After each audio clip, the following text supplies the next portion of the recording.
Katz and Cosby, entertaining and informative on the Red Apple Podcast Network. Well, coming in today, it's a great Monday. We have Senator Roger Marshall from the great state of Kansas. And, you're middle America. You guys have common sense. And that's what middle America is known for. And you have a Senate race this year, too.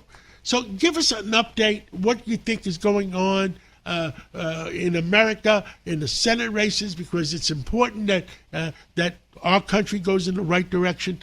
Senator Marshall. John, great to be with you. When I think of Kansas, I think about common sense, I think about hard work, and I think of values. But what's going to determine the election this year? And we will have a tough race. We certainly expect a very tough race. It is very simple. It's the price of gasoline. But here's the good news. We've seen the price of gasoline drop from $4.50 a gallon to already this weekend it's under $3.50. I went to a couple places. It was like $3.39 a gallon. And it is the price of gasoline is absolutely the barometer for this election going forward.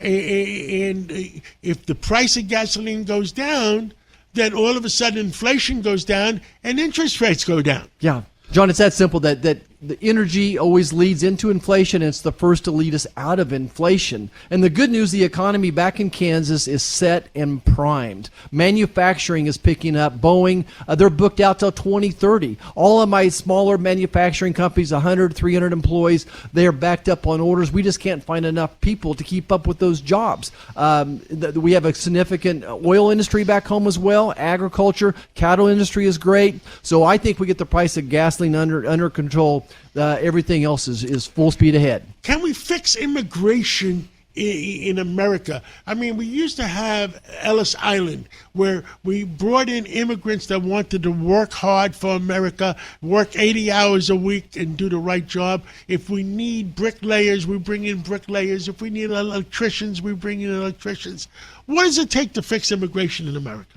Well, John, I think to finish the wall, that's the good news is we are finishing the wall. It'll be finished by the end of next year. We have to be able to control their border. We're in favor of legal immigration. So we have to be able to funnel people the right processes. And if there's any president that might be able to fix it, guess what his name is? Donald J. Trump. What a great guess, because I think the American people believe him, that he's as concerned about security as he is about the number of people that are immigrating. Well, when all the immigrants came in, they all pledged allegiance to America. And when the immigrants came in under President Biden, guess what? They hated America. You know, we went over a statistic before. The statistic in the Democratic Party before, when President Clinton was on, before President Obama, was 80% of the Democrats loved America.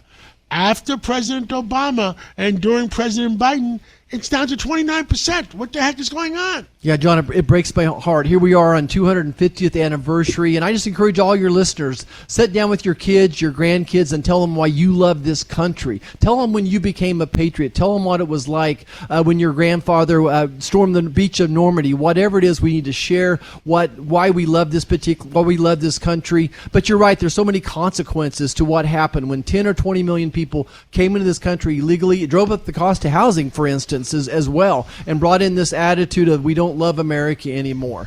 So it breaks my heart, but we got a great opportunity, 250th anniversary, to get out and celebrate America.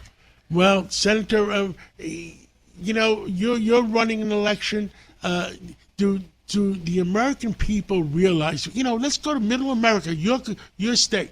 Do the American people realize that the Democratic Party right now is being abnormally influenced by the Socialist Party? Well, they do, John. And even just this weekend, I was with my dad, and he said, when I come to your radio show to ask you, how in the world did you let New York elect a communist to run the city? Look, I mean, New York is the front door to America. It's the financial capital of the world, the communication capital of the world. How did it happen? And that we don't want that to happen in Kansas. Back home, we have so many people that had this libertarian streak that they just want to be left alone. They want to raise their family, go to church where they want to, maybe have a fishing boat someday. So, but I think we still got our values right, but we are very concerned about the country. What else would you like to tell the American people on on a Monday night. Well, let's talk about maybe Iran just for a second.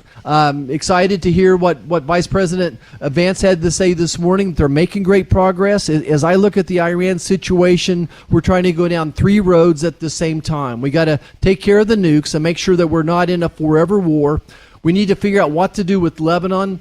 And then all these other one-off issues, terrorism, missiles, all those things.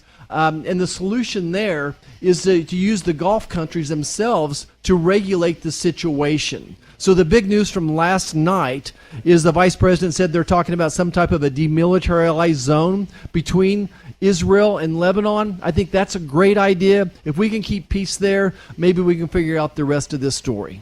I agree with you 110%. Israel has to do what they have to do for their country. We have to do what we have to do for our country. And we're great allies, but we have to worry about America. We have to worry about November. And the American people don't want to pay high gas prices.